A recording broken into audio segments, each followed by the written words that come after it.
আল্লাহ নবী সাল্লাল্লাহু আলাইহি ওয়াসাল্লাম বললেন, ও জাবের সাহাবী, কিসের জন্য দাঁড়িয়ে গেছো, কেন দাঁড়িয়ে গেছো বলো। জাবের সাহাবী রাদিয়াল্লাহু তাআলা আনহু বলেছিলেন, ইয়া রাসূলুল্লাহ, হাবিবাল্লাহ, আপনি বললেন যে জায়গাতে আল্লাহ পাকের কথা আলোচনা করা হয়, যে জায়গাতে আল্লাহ পাকের বড়ত্ব বর্ণনা করা হয়, ওগো আমার সাহাবীরা, ওই মাহফিলের নাম হলো জিকরুল্লাহর মাহফিল। হুজুর, আমার প্রশ্ন হলো, ওয়া ইনসানা যদি এই মাহফিলে কোন চেনা কারণে বলা, চুরি কারণে বলা আসে বসে, তবু কি আল্লাহ তাদের গুনাহ মাফ করে দেবে? তো নবী সাল্লাল্লাহু আলাইহি ওয়াসাল্লাম জানিয়েছিলেন, ওগো আমার সাহাবীরা, ওগো আমার সাহাবী জাবের, শোনো, যে ব্যক্তি আল্লাহকে ভালোবেসে, রাসূলকে ভালোবেসে এই মাহফিলে আসবে বসবে, আল্লাহ পাক তাদেরকে ক্ষমা করে দেয়। জোরে বলুন, একবার জোরে বলুন সুবহানাল্লাহ। এই আওয়াজে কি লোক আসবে? যুবক ভাইরা আমার বসে না কেন জানেন? ওরা জিন্সের প্যান্ট পরেছে নতুন, আর বসতে গেলেই সমস্যা। কি বুঝলেন যুবকেরা? ইসলামকে প্রতিষ্ঠিত করেছে যুবকরাই প্রতিষ্ঠিত করেছে।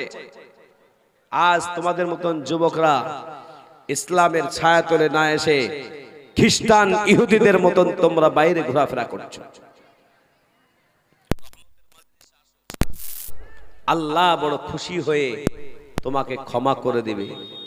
অন্য হাদিসে আছে, রহমতের বরকতের মজলিস থেকে যখন বান্দা বান্দি উঠে যায়, শেষ দোয়া করে, আল্লাহ সুবহানাহু ওয়া তাআলা তাকে নিষ্পাপ শিশুর ন্যায় করে দেয়। কাওয়ালাদাত উম্মিহি, মায়ের পেট থেকে যেমন বাচ্চা জন্মগ্রহণ করলে ওই বাচ্চার যেমন কোনো গুনাহ থাকে না, আল্লাহ পাক ওই সমস্ত ব্যক্তিদের তাদের গুনাহ রাখে না। জোরে বলুন সুবহানাল্লাহ। এই জন্য আমরা কারা কারা শেষ পর্যন্ত বসবো না, হাত তোলেন তো। শেষ পর্যন্ত বসবেন না? আরে বুঝে না কয়রা, শেষ পর্যন্ত বসবেন না? আল্লাহ, আমি কি বলেছি বলেন তো? শেষ পর্যন্ত বসবেন না। ওরা মনে হয় ঠিকই বলেছে, ঠিকই হাত তুলেছে। আমরা কারা কারা শেষ পর্যন্ত বসবো, হাত তোলেন। এই কটা লোক বসবেন? এত বড় ব্যান্ডেল শেষ পর্যন্ত বসবেন তো ইনশাআল্লাহ? বলেন ইনশাআল্লাহ, বলেন জোরসে বলেন ইনশাআল্লাহ। আল্লাহ কবুল করুক সকলের ইনশাআল্লাহকে। ভয় করছে আপনাদের চাচল থানাতে বা হরিশ্চন্দ্র থানাতে দু একটা মাদ্রাসায় মনে হয় বাদ গিয়েছে আমার জলসা করতে। প্রায় মাদ্রাসাতে জলসা করে নিয়েছি। মতিহারপুরের মানুষ কিন্তু ভালো, এরা যা কথা দেয় তা রাখে। কি বুঝলেন? কিছু কিছু মানুষ আছে এরকম করছে, থাকবো কি থাকবো না, থাকবো কি থাকবো না। কসম খোদা বলি, আল্লাহ পাকের উদ্দেশ্য করে, আল্লাহ পাককে রাজি খুশি করার অর্থে যদি আল্লাহ দেওয়া হাতকে উঠান, আপনি বেঁচে থাকাকালীন আপনার এই হাতে কোনোদিন প্যারালাইসিস হবে না। সেই জন্য যারা মনে করেন যে আল্লাহর পর আমার বড় ভালোবাসা, আজকে আল্লাহর নামটা নিয়ে সকলে হাত উঠিয়ে বলুন, জোরে বলুন ইনশাআল্লাহ। তাও কাউরে করে হাতটা মনে হচ্ছে খুব ঠান্ডা লেগে গেছে, এইরকম করে বসে আছে। মায়েদেরকে যখন বলে না, যদি বলা যায় ওদের দেরি লাগবে না ওঠে। মাশাআল্লাহ, আপনারা খুব শান্তি প্রিয় মানুষ। আপনাদের এই গ্রামে আমার দ্বিতীয় বছর আসা হচ্ছে। আজকে নিয়াত করে বেরিয়েছিলাম যে আপনাদের মসজিদে নামাজ পড়ব। নামাজ পড়লাম, আলহামদুলিল্লাহ খুব সুন্দর মসজিদ তৈরি হচ্ছে। মনটা বড় খুশি হলো। মসজিদ পরিকাঠামোটা মাশাআল্লাহ ভালো, উন্নয়ন আগিয়ে যাচ্ছে। আমরা প্রত্যেকেই সেই মসজিদকে ভালোবাসবো আর মসজিদের জন্য জানমাল আমরা দিয়ে দেব। জোরে বলেন ইনশাআল্লাহ। দুনিয়াতে সর্বপ্রথম মসজিদের নাম দেরি লাগে। বাইতুল্লাহ, মসজিদে হারাম, কি জোরে বলুন, মসজিদে মক্কাতে অবস্থিত। যেদিকে আমরা ফিরে নামাজ পড়ি, যেদিকে আমরা সামনে করে নামাজ পড়ি, যে কেবলার দিকে পা দেওয়াটাও ঠিক না, সে কেবলার দিকে পায়খানা করা ঠিক না, যে কেবলার দিকে মুখ করে পেশাব করা ঠিক নয়, থুতু ফেলা ঠিক না, কিছু আদব আছে মুসলমান। সেই কেবলাটাই হলো পৃথিবীর সর্বপ্রথম মসজিদ। আল্লাহ রসুল মক্কাতে যখন ছিলেন, কাফের বেঈমানদের আল্লাহ নবী বড় অত্যাচার সহ্য করেছিলেন। নবীজি সাল্লাল্লাহু আলাইহি ওয়াসাল্লাম 40 বছর বয়সে নবীর স্বীকৃতি পেয়েছিলেন। কত বছর বললাম? 40 বছর বয়সে গারে হিরাতে কোরআন অবতীর্ণ হলো। নবীজি সাল্লাল্লাহু আলাইহি ওয়াসাল্লাম তিনি 13 বছর মক্কি জিন্দেগি, মক্কার জীবন কাটালেন। আল্লাহর নবী বড় চেষ্টা করলেন যে এই মক্কার লোকদেরকে আমি তাদেরকে সৎ পথে আনবো, ইসলামের পথে আনবো, ইসলামের ছায়া তলে আনবো, জাহান্নামের আগুন থেকে তাদেরকে বাঁচাবো, জান্নাতের পথ তাদেরকে দেখাবো। কিন্তু তারা বুঝলো না। আল্লাহর নবী সাল্লাল্লাহু আলাইহি ওয়াসাল্লামকে বড় কষ্ট দিতে শুরু করলো। আল্লাহর নবী 13 বছর নিজের সমস্ত কিছু কাজ কর্ম ছেড়ে আল্লাহ পাকের দেওয়া দ্বীন ইসলামকে প্রতিষ্ঠিত করার জন্য রাত দিন প্রচেষ্টা করেছিলেন। কিন্তু আবু জেহেল, উতবা, সাইবা, আবু লাহাব তারা চিনল না, আল্লাহর নবীর বিরোধিতা করলো। আল্লাহর নবী সাল্লাল্লাহু আলাইহি ওয়াসাল্লাম কাফের বেঈমানদেরকে অনেক বোঝানোর চেষ্টা করেছিলেন, তারা বোঝে নাই। দয়ার নবী, মায়ার নবী, বিশ্বনবী মুহাম্মদুর রাসূলুল্লাহ সাল্লাল্লাহু আলাইহি ওয়াসাল্লামের কাছে মদিনা থেকে 6 জন প্রথম সাহাবা হিসাবে তিনারা আল্লাহর নবী সাল্লাল্লাহু আলাইহি ওয়াসাল্লাম তিনি প্রথমে কোরআন শরীফ তিনি পড়িয়েছিলেন, তেলাওয়াত শুনিয়েছিলেন। ওই মদিনার 6 জন ব্যক্তি আল্লাহর নবী সাল্লাল্লাহু আলাইহি ওয়াসাল্লামের সামনে কোরআন তেলাওয়াত শুনে তিনারা মুসলমান হয়েছিলেন, কালেমা পড়ে নিয়েছিলেন, কালেমা লা ইলাহা ইল্লাল্লাহু মুহাম্মাদুর রাসূলুল্লাহ পড়ে মুসলমান হয়েছে।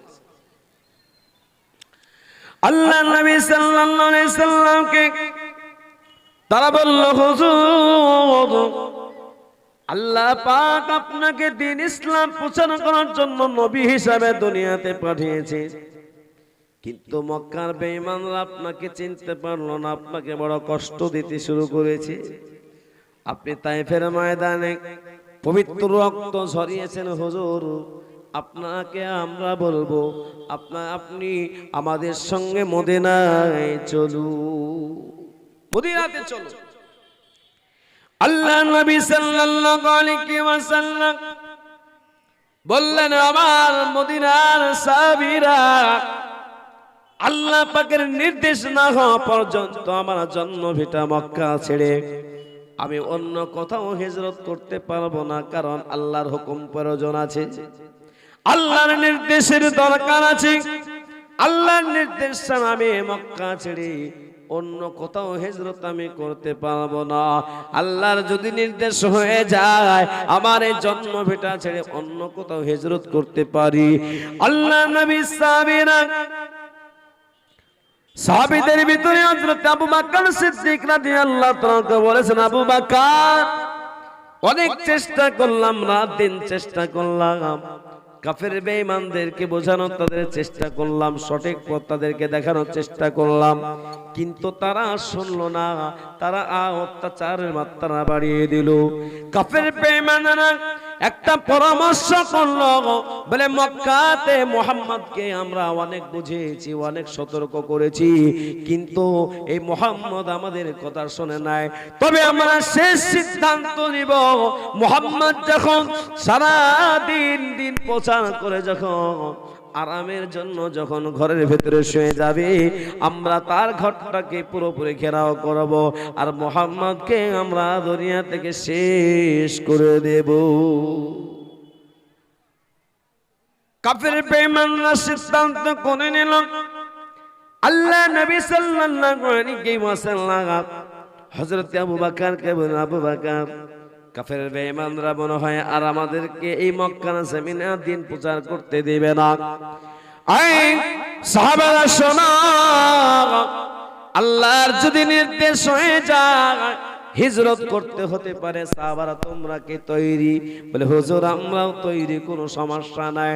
আবু বকর সিদ্দিক রাদিয়াল্লাহু তাআলা আল্লাহর নবীর কথাটা এতই বিশ্বাস করতেন, এতই সত্য মনে করতেন, যেমন সকালবেলায় সূর্য যেমন ওঠে যেমন আলো দেয়, যেমন এটা বিশ্বাস আল্লাহ নবী সাল্লাল্লাহু আলাইহি ওয়াসাল্লামের কথাগুলো এতটা বিশ্বাস ছিল। আল্লাহ নবী সাল্লাল্লাহু আলাইহি ওয়াসাল্লামের সাহাবী আবু বকর সিদ্দিক রাদিয়াল্লাহু তাআলা আনহু, তিনি এই কথা শোনার পরে আল্লাহ নবী সাল্লাল্লাহু আলাইহি ওয়াসাল্লামের সাহাবী আবু বকর দুটো ওট খরিদ করেছিলেন। জোরে বলুন সুবহানাল্লাহ। আমার ভাইয়েরা, আল্লাহর নবী মুহাম্মদুর রাসূলুল্লাহ সাল্লাল্লাহু আলাইহি ওয়াসাল্লাম গভীর রাত্রিতে শুয়ে আছেন। আল্লাহর রাসূল সাল্লাল্লাহু আলাইহি ওয়াসাল্লাম গভীর রাত্রিতে প্রতিদিন আরাম করেন। আল্লাহর রাসূল সাল্লাল্লাহু আলাইহি ওয়াসাল্লাম তিনি দিন প্রচার করে এসেছেন। আল্লাহ রাসূল সাল্লাল্লাহু আলাইহি ওয়াসাল্লাম তিনি বিছানাতে শোবেন, আল্লাহর নবী আরাম করবেন। এই মুহূর্তে জিবরাইল আলাইহিস সালাতু ওয়াস সালাম বললেন, জিবরাইল, ও জিবরাইল, আমার হাবিবকে বলো আমার হাবিব যেন বিছানা ছাড়ে, কিন্তু বিছানার উপরে যেন না ঘুমিয়ে পড়ি, কারণ কাফের বেঈমানেরা আমার হাবিবের ঘটনাকে ঘৃণা করে নিয়েছে। তারা অস্ত্র শস্ত্র নিয়ে আমার হাবিবকে শেষ করে দিবে, আমার হাবিবকে আজকে তারা মেরে দেওয়ার চক্রান্ত করেছে। হযরতে জিবরাইল আলাইহিস সালাতু ওয়াস সালাম, হযরতে জিবরাইল আলাইহিস সালাতু ওয়াস সালাম তিনি সঙ্গে সঙ্গে আল্লাহর নবীর কাছে আসলেন, বলে হুজুর আপনাকে আর ঘরের ভেতরে ঘুমাতে হবে না, আরাম করতে হবে না, কারণ কাফের বেঈমানরা অস্ত্র শস্ত্র নিয়ে আপনার ঘরটাকে ঘেরাও করেছে। হুজুর আপনি একটু তাড়াতাড়ি বের হয়ে পড়ুন। দয়াল নবী মায়ের নবী বিশ্ব নবী সাল্লাল্লাহু আলাইহি সাল্লাম হযরত আলীকে আগেই বলে রেখেছেন, আলী এই মক্কা ছেড়ে অন্য কোথাও হিজরত করতে হতে পারে। এ আলী, আমাকে যতই মক্কার লোকেরা খারাপ বলুক না কেন, আমার বিরোধিতা করুক না কেন, আমাকে অত্যাচার করুক না, আমার উপর অত্যাচার করুক না কেন, এই আলী শোনো, মক্কার লোকেরা আমার কাছে দামি দামি দামি দামি আমানত, সুন্দর সুন্দর জিনিসগুলো আমার কাছে আমানত রাখি। আমি যেদিন এই ঘর থেকে চলে যাব, আমি যেদিন মক্কা ছেড়ে চলে যাব, এ আলী শোনো, ওই আমানতগুলো তাদের কাছে পৌঁছে দিয়ে এ আলী তুমিও চলে আসবে। জোরে বলুন সুবহানাল্লাহ। আলী, আল্লাহর হুকুম হয়ে গেছে, তুমি আবার আমার বিছানাতে শুয়ে যাও। হযরত আলী রাদিয়াল্লাহু তাআলা আনহু, ওগো আল্লাহর নবী, আপনার বিছানাতে ঘুমানোর মতো আমার যোগ্য নাই, আমি আমার যোগ্যতা নাই হুজুর, আমি আপনার বিছানায় ঘুমাবো না, আমি নিচেই ঘুমিয়ে যাব। আল্লাহ নবী বললেন, আলী আমি যখন তোমাকে বলতেছি তুমি আমার ঘরে আমার বিছানায় ঘুমিয়ে যাও। হযরত আলী রাদিয়াল্লাহু তাআলা বলেন, হুজুর আপনি আপনি চলে যাবেন, কাফের বেঈমানরা ঘটনাকে ঘেরাও করেছে, আপনি চলে যাবেন হুজুর, আর আমি শুয়ে থাকবো, কাপড় ওড়ে দিয়ে শুয়ে থাকবো, চাদর ওড়ে দিয়ে শুয়ে থাকবো, আর কাফের বেঈমানেরা আপনাকে পাবে না।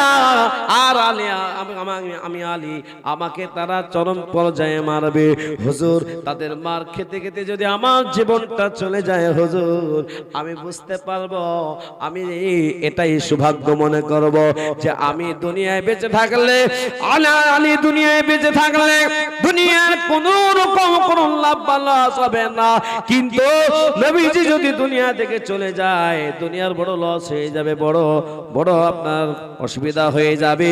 এই জন্য হযরত আলী রাদিয়াল্লাহু তাআলা আনহু বললেন, হুজুর আমার জানের থেকে আপনাকে মহব্বত করি, ভালোবাসি, আমার জানের বিনিময়ে আপনি বেঁচে থাকবেন। কাল কিয়ামতের ময়দানে, হাসরের ময়দানে আল্লাহকে বলতাম, আল্লাহ আমার জানের বিনিময়ে আমার নবীজিকে বাঁচিয়েছিলাম। জোরে বলুন সুবহানাল্লাহ। নারে তাকবীর, একবার জোরসে বলো নারে তাকবীর। আমার ভাইয়েরা, বিশ্বনবী মুহাম্মদুর রাসূলুল্লাহ সাল্লাল্লাহু আলাইহি ওয়াসাল্লাম, আমার ভাইয়েরা, বিশ্বনবী মুহাম্মদুর রাসূলুল্লাহ সাল্লাল্লাহু আলাইহি ওয়াসাল্লাম হযরত আবু বকর সিদ্দিক রাদিয়াল্লাহু তাআলা আনহুর বাড়িতে নবীজি যাবে, ঘরটা থেকে বের হবেন কেমন করে আল্লাহর নবী বের হবেন? ও মুসলমান, শুনে রেখে দিন, কেমন করে আল্লাহর নবী বের হবে? কারণ কাফের বেঈমানরা অস্ত্র শস্ত্র ঘিরিয়ে আছে। এটা মনে করুন চতুর্দিকে আমরা এই জায়গায় বসে আছি, একই স্টেজের সামনে আমরা বসে আছি। যদি জানতে পারে যে কাফের বেঈমানরা চতুর্দিকে ঘেরাও করেছে, আমাদের বেরোতে ভয় লাগবে না? লাগবে না? জোরে বলুন, জোরে বলুন। ভয় লাগবে না? লাগবে না? ভয় লাগবে। আল্লাহ নবী সাল্লাল্লাহু আলাইহি সাল্লাম আল্লাহর কাছে দোয়া করলেন, মাবুদ গো, আমার ঘরটাকে কাফের বেঈমানেরা অস্ত্র শস্ত্র নিয়ে তারা ঘেরাও করেছে হুজুর, আল্লাহ গো, আমি আজ কেমন করে বের হব? হুজুর বললেন, আমি কেমন করে বের হব? আল্লাহ পাক জানিয়ে দিলেন, আবার জিবরাইল ফেরেশতা জানিয়ে দাও, সূরা ইয়াসিনের 5টা আয়াত তেলাওয়াত করতে। কটা আয়াত জোরে বলো? কটা আয়াত জোরে বলুন? 5টা আয়াত। আল্লাহ নবী সাল্লাল্লাহু আলাইহি সাল্লাম আল্লাহ পাক জানিয়ে দিলেন 5টা সূরা ইয়াসিনের আয়াত তেলাওয়াত করুন, আর হাতে কিছু ধুলাবালি নিন, আর তাতে ফু মারুন।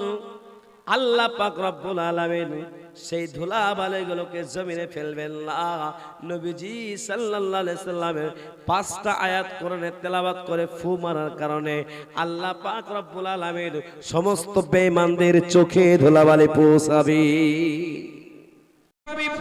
মুহাম্মাদুর রাসূলুল্লাহ সাল্লাল্লাহু আলাইহি ওয়াসাল্লাম তিনি এক মুষ্টি ধুলোবালি নিলেন আর পড়লেন, বিসমিল্লাহির রহমানির রহিম, ইয়াসিন ওয়াল কুরআনিল হাকীম, ইন্নাকা লামিনাল মুরসালিন আলা সিরাতিম মুস্তাকিম। এই 5টা আয়াত পড়ে আল্লাহ নবী সাল্লাল্লাহু আলাইহি ওয়াসাল্লাম হাতের মুষ্টির উপরে ধুলাবালিতে ফু দিয়ে দিলেন। একটা ধুলাবালিও পড়লো না। আল্লাহ নবীর ফুয়ের কারণে আল্লাহর নবী ওই ধুলাবালি উড়াই দিলেন, আর জমিনে পড়লো না। ওই ধুলাবালিগুলো উড়ে গিয়ে কাফের বেঈমানদের চোখে পড়তে লাগলো। বলুন সুবহানাল্লাহ। আচ্ছা বলুন, এই যে চোখে কিছু যদি রাত দিনের বেলায় গাড়ি চালাতে চালাতে বা যেখানে হোক কি হয়, আমরা আমাদের চোখে যদি পড়ে যায় কিছু, যতক্ষণ না বের হয়েছে কষ্ট হয় না? হয় না? জোরে বলো। বড় কষ্ট হয়ে যায়। আল্লাহ নবী সাল্লাল্লাহু আলাইহি ওয়াসাল্লামের দুশমনেরা তারা আর দেখতে পেল না, তারা চোখ খুলতে শুরু করে দিল, তাদের চোখটা অন্ধকার হয়ে গেল। আল্লাহ নবী সাল্লাল্লাহু আলাইহি ওয়াসাল্লাম তিনি ঘর থেকে বেরিয়ে পড়লেন। কাফের বেঈমানরা টের পেল না। বিশ্বনবী সাল্লাল্লাহু আলাইহি ওয়াসাল্লাম তিনি গভীর রাতে আবু বকরের বাড়ির দরজার কাছে চলে গেলেন। আল্লাহ নবী সাল্লাল্লাহু আলাইহি সাল্লাম ডাক দিচ্ছেন আইনাল আবু বকর। সঙ্গে সঙ্গে আবু বকর সিদ্দিক রাদিয়াল্লাহু তাআলা আনহু তিনি সঙ্গে সঙ্গে ঘর থেকে বেরিয়ে পড়লেন। জোরে বলো সুবহানাল্লাহ। আমার ভাইয়েরা, হযরত আবু বকর সিদ্দিক রাদিয়াল্লাহু তাআলা আনহু যখন দরজাটা সঙ্গে সঙ্গে খুলে দিলেন, আল্লাহর নবী বললেন, আবু বকর, এত গভীর রাত্রিতে তোমাকে একটিবার মাত্র ডেকেছি। ও আবু বকর, রাত্রি কি তুমি ঘুমাও না? এত তাড়াতাড়ি দরজাটা খুলে দিলে, আমার ডাকে সাড়া দিলে। আবু বকর সিদ্দিক রাদিয়াল্লাহু তাআলা আনহু বলেন, হুজুর, আমি আজ 6 মাস আগে শুনেছিলাম আল্লাহর হুকুম হলে আপনি হিজরত করবেন। আপনার জবান দিয়ে যখন আল্লাহর হুকুম হলে হিজরত করতে হতে পারে, এই মক্কা ছেড়ে, এই জন্মভিটা ছেড়ে অন্যত্রে চলে যেতে হতে পারে, হুজুর, আমি ওই দিনই থেকে আমি ভাবতে লাগলাম আল্লাহ পাকের হুকুম হলে আমার নবী যাবেন হিজরতি। জোরে বলুন সুবহানাল্লাহ। আমার ভাইয়েরা, এই জন্য আবু বকর সিদ্দিক রাদিয়াল্লাহু তাআলা বলেন, হুজুর, আপনার ডাক দেওয়ার সঙ্গে সঙ্গে দরজা খুলে আমি তাড়াতাড়ি বের হলাম। কারণ হলো 6 মাস থেকে হুজুর আপনার হিজরতের কখন হুকুম হয়ে যাবে আমি 6 মাস আগে জানতে পেরেছিলাম। হুজুর, আমি আল্লাহর কসম করে বলি, হুজুর, 6 মাস থেকে আপনার অপেক্ষায় আমার পিঠটাকে আমার বিছানায় কোনোদিন লাগায় না। জোরে বলুন, এটা হলো মহব্বত, এটা হলো ভালোবাসা। দয়ার নবী, মায়ার নবী, বিশ্ব নবী মুহাম্মদুর রাসূলুল্লাহ সাল্লাল্লাহু আলাইহি ওয়াসাল্লাম কে হযরত আবু বকর সিদ্দিক রাদিয়াল্লাহু তাআলা, হুজুর, শুধু আমি আবু বকর না, আমার বেটি আসমা, হযরত আবু বকরের বেটির নাম ছিল আসমা। কি জোরে বলো, জোরে বলো, আসমা। ওই আসমা আমার বেটি আপনার সফরে নাস্তা দেওয়ার জন্য তৈরি করে করে আপনার অপেক্ষাতে সেও 6 মাস নিজের পিঠটাকে বিছানায় লাগায় নাই। জোরে বলুন সুবহানাল্লাহ। আমার ভাইয়েরা, হযরত আবু বকর বলেন, হুজুর, সৃষ্টির সেরা মানুষ, আমরা তো দাঁড়িয়ে থাকতে পারি, আল্লাহ পাকের অবলা প্রাণী একটা উট, দুটো উট আমি ক্রয় করেছিলাম হুজুর। আজ থেকে 6 মাস আগে উট ক্রয় করেছিলাম। আমার বাড়ির সামনেতে যে উট দুটো বাঁধা আছে হুজুর, এই উট দুটো 6 মাস আগে ক্রয় করে আমি এই জায়গায় বেঁধে রেখেছি হুজুর। আমি লক্ষ্য করেছি 6 মাস থেকে উট বসেও নাই, শোয় নাই, খাবার খেয়েছে, আর আপনার রাস্তার দিকে তাকিয়ে তাকিয়ে 6টা মাস দাঁড়িয়ে দাঁড়িয়ে কাটিয়ে দিয়েছে। জোরে বলুন সুবহানাল্লাহ, নারায়ে তাকবীর। আমার ভাইয়েরা, আল্লাহ নবী সাল্লাল্লাহু আলাইহি সাল্লাম বললেন, আবু বকর, আর দেরি করা যাবে না, এবার বেরিয়ে পড়ো, কারণ কাফের বেঈমানরা আমার ঘরে পাবে না, তোমার বাড়িতে ছুটতে ছুটতে চলে আসবে। এ আবু বকর বেরিয়ে পড়ো। আবু বকর সিদ্দিক রাদিয়াল্লাহু তাআলা আনহু বেরিয়ে পড়লে, ও আমার ভাইয়েরা, আল্লাহ নবীকে বললেন, হুজুর, একটা সওয়ারি আপনার আর একটা সওয়ারি আমার, আপনি বেরিয়ে পড়ুন। হযরত আবু বকর সিদ্দিক রাদিয়াল্লাহু তাআলা আনহু বলেন, হুজুর, কোনটাই আপনি চাপবেন? আল্লাহর নবী বললেন, আবু বকর, উটের লাগামকে ছেড়ে দাও, আমরা আজ থেকে 3 দিন পরে যেখানে অবস্থান করব সেই জায়গায় উট অটোমেটিক পৌঁছে যাবে। জোরে বলুন সুবহানাল্লাহ। আর একটু জোরে বলুন সুবহানাল্লাহ। আমার ভাইরা, আজ নবী সাল্লাল্লাহু আলাইহি ওয়াসাল্লামের মহব্বত কি জিনিস আমরা বুঝি না। কোরআন শুনুন, আল্লাহ পাক রব্বুল আলামিন বলেন, কুল ইন কুনতুম তুহিব্বুনাল্লাহ ফাত্তাবিউনি ইউহিব্বুকুমুল্লাহ ওয়া ইয়াগফির লাকুম যুনুবাকুম ওয়াল্লাহু গফুরুর রহিম। বলো সুবহানাল্লাহ। আমার ভাইয়ারা, আল্লাহ পাক রব্বুল আলামিন বলেন, হে নবী আপনি বলে দিন, যদি আল্লাহকে কেউ মহব্বত করতে চায়, আল্লাহর সাথে ভালোবাসা করতে চায়, আল্লাহর সাথে প্যার করতে চায়, তারা যেন সর্বপ্রথম আপনাকে মহব্বত করে ভালোবাসে। যে আপনার সাথে মহব্বত করবে, ভালোবাসিবে, আমি আল্লাহ পাক বলে দিলাম ইউহিব্বুকুমুল্লাহ, আমি আল্লাহ তাকে মহব্বত করব। জোরে বলুন না সুবহানাল্লাহ। আমার ভাইয়েরা, আল্লাহ পাক বলেন, ওই আয়াতের শেষে আল্লাহ পাক বলেন, আমি আল্লাহ ভালোবাসা দিব, প্যার করব। কেমন তার প্রতিদান, তার পুরস্কার কি দিব? আল্লাহ নিজে বলেন, কোরআন পড়ুন, ওয়ায়াগফির লাকুম যুনুবাকুম ওয়াল্লাহু গফুরুর রহিম। আমি আল্লাহ পাক রব্বুল আলামিন যে সমস্ত বান্দা বান্দিকে আমি মহব্বত করব, ভালোবাসবো, আমি আল্লাহ তার পিছনের সমস্ত গুনাহ মাফ করে দেব। জোরে বলুন না সুবহানাল্লাহ। আমার ভাইয়েরা, হযরত আবু বকর সিদ্দিক রাদিয়াল্লাহু তাআলাকে সঙ্গে করে আল্লাহর নবী রাত্রে বেলায় বেরিয়ে পড়লেন। সকাল হলো, আল্লাহর নবী বলেন, আবু বকর আর কোথায় যাইতেছো? কাফের বেঈমানেরা আমার বাড়ি পাবে না, তোমার বাড়ি পাবে না, তারা আমাদের পিছনের দিকে তারা ছুটতে ছুটতে আসবে। চলো, ওই যে পাহাড়টা দেখতে পাচ্ছ, ওই পাহাড়ের নিচে আমরা একটু আশ্রয় নিই, সেখানে আমরা গোপন থাকবো। সেই জায়গায় 3 দিন ওখানে অবস্থান করব, তারপরে সেখান থেকে আমরা যাব। হযরত আবু বকর সিদ্দিক রাদিয়াল্লাহু তাআলা নিয়ে আল্লাহর নবী পৌঁছে গেলেন। এই আমার ভাইয়ের, আল্লাহর নবী পৌঁছে গেলেন ওই গুহা। আল্লাহর নবী সাল্লাল্লাহু আলাইহি ওয়াসাল্লাম কে হযরত আবু বকর সিদ্দিক রাদিয়াল্লাহু তাআলা বললেন, হুজুর গুহাটা বড় অন্ধকার লাগে। আপনারা গুহা বুঝেন কি বুঝেন না? জোরে বলো। এই বুঝেন না বুঝেন হাত তোলেন, আমার কথা সবাই বুঝতে পারছেন? আমার ভাইয়েরা, ওই গুহাটা বড় অন্ধকার। হযরত আবু বকর সিদ্দিক রাদিয়াল্লাহু তাআলা, হুজুর আপনি একটু দাঁড়িয়ে যান, হুজুর বেয়াদবি নেবেন না, একটু অপেক্ষা করুন। হুজুর ওই গুহার ভেতরে আমি প্রবেশ করব, গুহাটা একটু পরিষ্কার করে নেব। হযরত আবু বকর সিদ্দিক রাদিয়াল্লাহু তাআলা ওই গুহার ভিতরে প্রবেশ করলেন।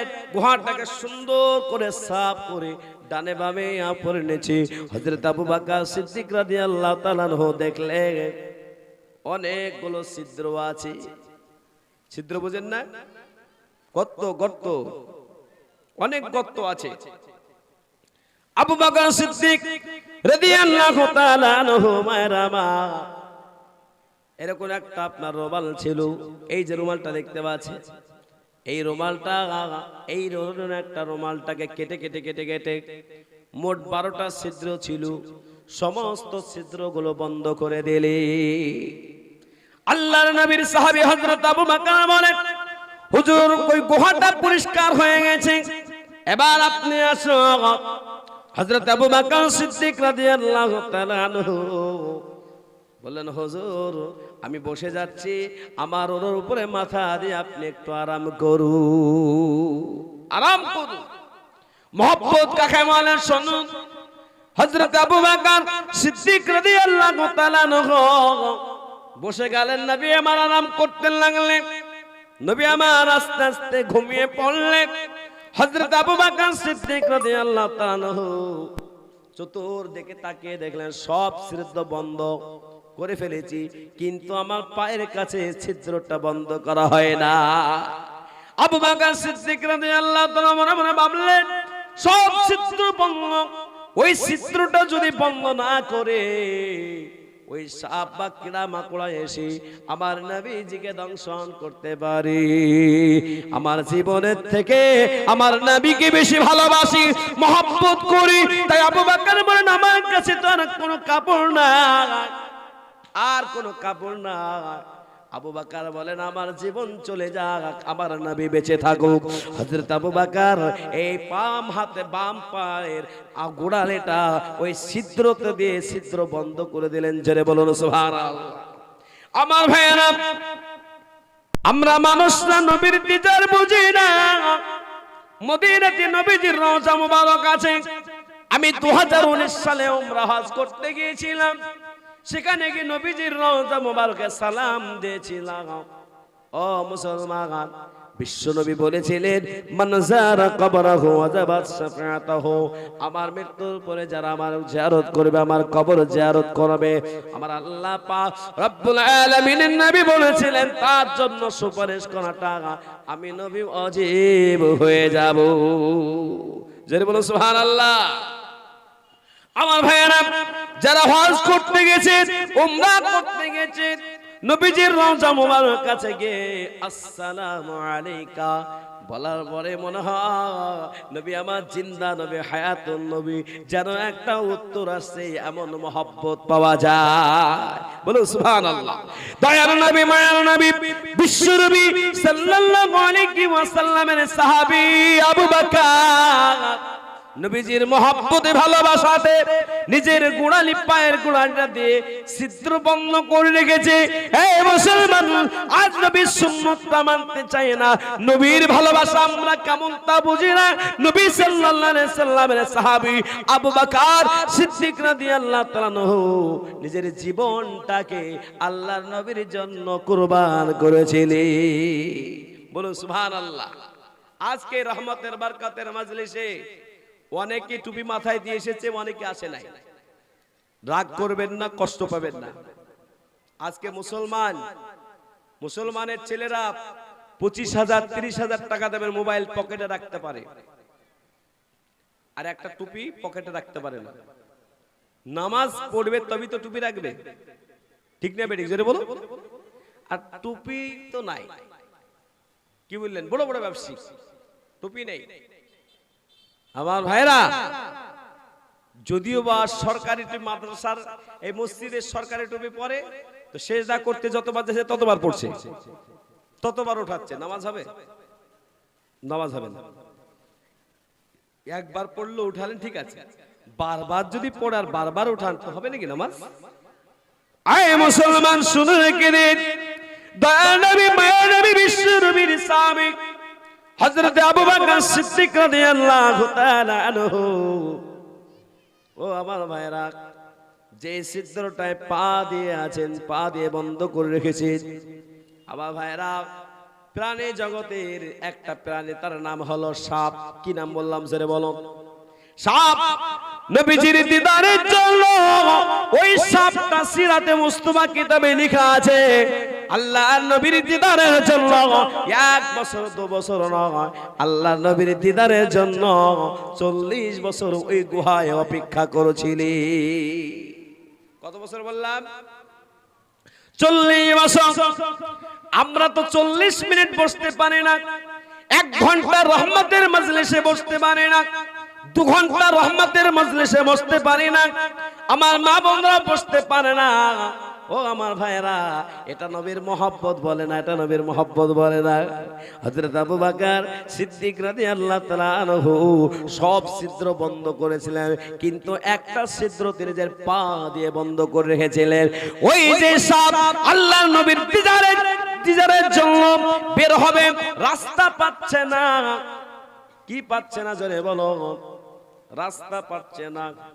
সব জায়গায় দেখলো কাপড় দেওয়া আছে, সব জায়গাতে কাপড় দেওয়া আছে। আমার ভাইয়েরা, সব জায়গায় যখন কাপড় দেওয়া আছে, এ আমার ভাইয়েরা, কিভাবে সাপ বের হবে? আল্লাহ নবীর সাহাবী হযরত আবু বকর পায়ের কাছে এসে দংশন দিতে শুরু করে দিল। আবু বকর সিদ্দিক রাদিয়াল্লাহু তাআলা তিনি পাটাকে সরালেন না, পরে আমাকে কামড়াছে, কামড়া, আমাকে দংশন করছে, করো, আমি মারা যাব, সমস্যা নাই, আমার নবী আমার জানের বিনিময়ে দুনিয়াতে থাকুক। জোরে বলুন সুবহানাল্লাহ। আবু বকর সিদ্দিক রাদিয়াল্লাহু তাআলা শরীরে আপনার বিষ হয়ে গেল, চিল্লায়ে চিল্লায়ে সাহাবী কাঁদে না। হযরত আবু বকর সিদ্দিক রাদিয়াল্লাহু তাআলা চোখ দিয়ে ঝরঝর করে পানি বেরোতে লাগলো। হলুদ হয়ে গেল চোখ, লাল হয়ে গেল চোখ, শরীরটা হলুদ হয়ে গেল, বিষ হয়ে গেছে। হযরত আবু বকর আর বসে থাকতে পারে না, কিন্তু নবীকে ডাকেন না, কারণ নবী আমার ঘুমিয়ে আছে।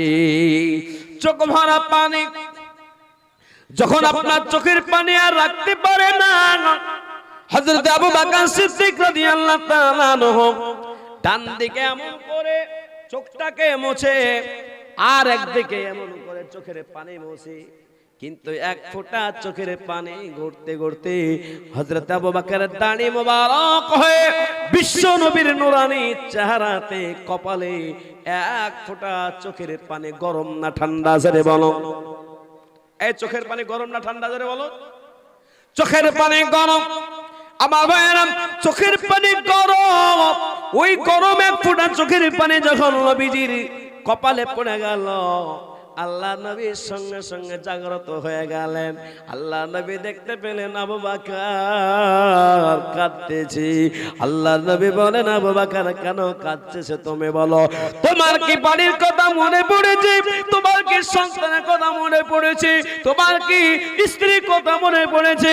আবু বকর বলেন, হুজুর আমার জান মাল আপনার কদম মুবারকে কুরবান হোক। হুজুর যেই দিন থেকে আপনার হাতে হাত দিয়ে কালেমা পড়েছে, আমার জীবনের থেকে আপনাকে মহব্বত করি হুজুর।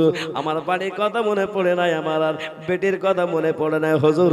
আমার চোখ দিয়ে ঝরঝর ঝরঝর করে পানি পড়ছে, কারণ আমার পায়ে যেন কিসে দংশন দিতেছে, কিসে যেন দংশন দিতেছে। আমার ভাইয়েরা, বাজিরা ভাইয়েরা, মনে না দয়াল নবী, মায়ের নবী, বিশ্ব নবী মুহাম্মদুর রাসূলুল্লাহ উঠলেন। আবু বকর পাটাকে সরাও। আল্লাহর নবী সাল্লাল্লাহু আলাইহি ওয়াসাল্লাম নিজের থুতু মোবারক ওই পায়েতে লাগিয়ে দিলেন। আল্লাহ পাকের কুদরতে, আল্লাহ পাকের রহমতে নবীজির থুতু মোবারকের ওসিলায় হযরত আবু বকরের শরীরের সমস্ত বিষ পানি হয়ে গেল। জোরে বলো সুবহানাল্লাহ। আমার ভাইয়েরা, বাজিরা, দয়া নবী বা নবী ওই গুহার ভিতরে আছে। কাফের বেঈমান নবীজিকে পারল না, তার বাড়িতে পেল না, আবু বকরের বাড়িতে পেল না। কাফের বেঈমানেরা তারা পিছন ধাওয়া করলো। ওই গুহার কাছে দুইজন এসেছে। একজন এসে বলল, মুহাম্মদ মক্কা ছেড়ে এখনো মদিনায় যেতে পারে না, মুহাম্মদ এই গুহার ভেতরে থাকতে পারে। আর এক বন্ধু বলে যে মুহাম্মদ যদি এই গুহার ভিতরে থাকে তাহলে মাকড়সার জাল থাকতো না। বলুন সুবহানাল্লাহ। কোরআন শরীফের ভিতরে একটা সূরা আছে, ওই সূরাটার নাম হলো সূরা আনকাবুত। কি নাম বললাম যেটা বলো? সূরা আনকাবুত। সূরাটার নাম হলো আনকাবুত। আনকাবুত মানে হলো, এখানে আলেম ওলামারা জানা, আনকাবুত মানে হলো মাকড়সা। এই আনকাবুত, সূরা আনকাবুতে এই ঘটনাটা তাফসীরে মারিফুল কোরআনে সুন্দর করে দেওয়া আছে। আমার ভাইয়েরা, হযরত আবু বকর সিদ্দিক রাদিয়াল্লাহু তাআলা আনহু ভয় করতেছে, শরীরটা হালকা হালকা কাঁপতেছে। আল্লাহর নবী বলেন, আবু বকর তুমি কাঁপছো কেন? বলে, হুজুর আমাদেরকে মনে হয় গ্রেফতার করে নেবে, কারণ তারা গুহার কাছে চলে এসেছে। আল্লাহর নবী বললেন, আল্লাহ পাক কোরআন কারীমের মধ্যে জানিয়েছেন, ইন্নাল্লাহা মা'ানা ওয়া লা তাহজান ইন্নাল্লাহা মা'ানা। সরে বলো সুবহানাল্লাহ। ভয় করো না, টেনশন করো না, ভয় করতে হবে না, কারণ আমাদের সঙ্গে আল্লাহ পাক আছেন। জোরে বলো সুবহানাল্লাহ। আমার ভাইয়েরা, বিশ্ব নবী সাল্লাল্লাহু আলাইহি ওয়াসাল্লাম আর আবু বকরকে তারা ধরতে পারলো না, তারা সেখান থেকে চলে গেল। 3 দিন পরে আল্লাহর নবী সাল্লাল্লাহু আলাইহি ওয়াসাল্লাম এবার দুটো যে আপনার সবারে ছিল, উট ছিল, উটের উপরে চেপে আল্লাহর নবী সাল্লাল্লাহু আলাইহি ওয়াসাল্লাম মদিনার পথে রওনা দিলেন। রাস্তার মাঝে একজন মহিলার বাড়ি ছিল, ওই মহিলার নামটা সিরাতে মুস্তাফা কিতাবে লেখা আছে। ওই মহিলাটার নাম হলো উম্মে মাবাদ। কি নাম বললাম জোরে বলো? উম্মে মাবাদ। উম্মে মাবাদ। আল্লাহ নবী সাল্লাল্লাহু আলাইহি ওয়াসাল্লাম বললেন, এ উম্মে মাবাদ, বাড়ি থেকে গিয়ে অল্প কিছু দুধ হবে। 3 দিন কিছুই খায় না, একটু দুধ হবে, একটু পান করব। উম্মে মাবাদ বলছে যে বকরি নাই, বকরির পাল নিয়ে আমার স্বামী ওই জঙ্গলে চড়াতে নিয়ে গেছে, জঙ্গলে নিয়ে গেছে, সন্ধ্যার সময় আসবে। আল্লাহ নবী দেখতে পেলেন একটা দুর্বল একটা বকরি বা ছাগল শুয়ে আছে। আল্লাহ নবী বললেন উম্মে বাবা ওই যে একটা বকরি আছে। উম্মে বাবা বলে এই বকরিটা বাচ্চা জন্ম দেওয়ার পরে বকরিটা কঙ্কাল হয়ে পড়ে, দুর্বল হয়ে পড়ে, যার কারণে তার থনে দুধ হয় না, চলতেও পারে না, বকরির পালের সাথে চলতেও পারে না, যার কারণে তাকে বকরির পালের সঙ্গে পাঠানো হয় না, বাড়িতে রাখা আছে। আল্লাহর নবী বললেন এ উম্মে বাবা যদি তুমি অনুমতি দাও এই দুর্বল বকরি থেকে, দুর্বল বকরির থন থেকে আমি দহন করব দুধ দেনেওয়ালা আল্লাহ। কে? জোরে বলুন কে? আল্লাহ। আমার ভাইয়েরা, মাঝিরা, মায়েরা, বোনেরা, বিশ্ব নবী বললেন উম্মে বাবা আমাকে একটা পাত্র দাও। মহিলারা কিন্তু বড় চালাক, কি বললেন? বিশাল চালাক। বলে কি চালাক? উম্মে বাবা বলছে ছোট পাত্র দিয়ে আর কি করবো, একটা বড় পাত্রই দিই, যদি দুধ হয়ে যায় লাভ হয়ে যাবে। কি বললেন? এত বড় একটা ডাব্বা দিয়ে দিয়েছি। আল্লাহর নবী বললেন আবু বকর বকরির পিছনটা তুমি ধরো। আল্লাহর নবী সাল্লাল্লাহু আলাইহি ওয়াসাল্লাম তিনি এবার দহন করতে শুরু করে দিলেন। কিতাবে লেখা আছে সিরাতে মুস্তাফা 3 খণ্ড, তাতে লেখা আছে এ আমার ভাইরা হযরত আবু বকর সিদ্দিক রাদিয়াল্লাহু তাআলা আনহু তিনি বর্ণনা করেছিলেন আমি পেছনের দিকে ধরেছি। আল্লাহর নবী যখন দহতে শুরু করলেন বিসমিল্লাহ বলে যখন শুরু করলেন, আল্লাহ পাক রব্বুল আলামিন ওই বকরিটাকে দুর্বল থেকে আল্লাহ পাক সবল বানালেন। আল্লাহ পাক রব্বুল আলামিন শক্তি দিলেন, আর ওই বকরির থন থেকে দুধ বেরোতে শুরু করে দিল। জোরে বলুন সুবহানাল্লাহ। আমার ভাইয়েরা, যখন বকরিতে দুধ বেরোতে শুরু করে দিলাম, আল্লাহর নবী পুরো পাত্র ভরে গেল। আল্লাহর নবীর হাতের ওসিলাতে ওই বকরিটা, যে বকরিটা দুর্বল, চলতে পারতো না, কমজোর, নিজের বাচ্চাকে দুধ দিতে পারতো না, আল্লাহর নবীর হাতে আল্লাহ এত বরকত দিয়েছিল। আল্লাহর নবী সাল্লাল্লাহু আলাইহি ওয়াসাল্লামের হাতের ওসিলাতে ওই বকরিটা, কিতাবে লেখা আছে একদিন নয় দুদিন নয় 18 বছর দুধ দিয়েছিল। কত বছর বললাম জোরে বলেন? 18 বছর দুধ দিয়েছিল। উম্মে মাবাদ বলে এই তোমার নাম কি বলো? এই যুবক তোমার নাম কি বলো? বলে আমাকে তুমি কি চেনো না? বলে না চিনি না। বলে বলো বলো মক্কাতে একটা সত্য ধর্ম প্রচার করে, তাকে কি তোমরা চেনো? বলে না চিনি না, তো শুনেছি। বলে তাকে যদি তোমরা পাও তাহলে কি করবে বলো? উম্মে বাবাদ বলে আমি যদি তাকে পাই তাহলে বকরি চড়ানো লাঠি দিয়ে আমি মহিলা তাকে আচ্ছা করে মারবো। আমার ভাইয়েরা, আল্লাহর নবী সাল্লাল্লাহু আলাইহি সাল্লাম বললেন হে উম্মে বাবাদ যাকে তুমি বকরির লাঠি দিয়ে মারবে সেই মুহাম্মদ তোমার সামনে দাঁড়িয়ে বকরির লাঠি দিয়ে তুমি আমাকে মারো। ওই সঙ্গে তখন উম্মে বাবাদ বলল যার হাতের ওসিলাতে আমার বকরি সবল হলো, আমার দুর্বল বকরি আজকে চলতে পারতো না, চলতে শিখলো, যার স্তনে দুধ বেরোচ্ছিল না, দুধ বেরোতে শুরু করে দিল, সেই মুহাম্মদ সত্য ধর্ম প্রচার করে, সেটা হলো সত্য নবী। উম্মে বাবার সঙ্গে সঙ্গে নবীজির চেহারা দেখে সঙ্গে সঙ্গে কালেমা পড়ে মুসলমান হয়ে গেছিল। জোরে বলুন সুবহানাল্লাহ, নারে তাকবীর। আমার ভাইয়েরা,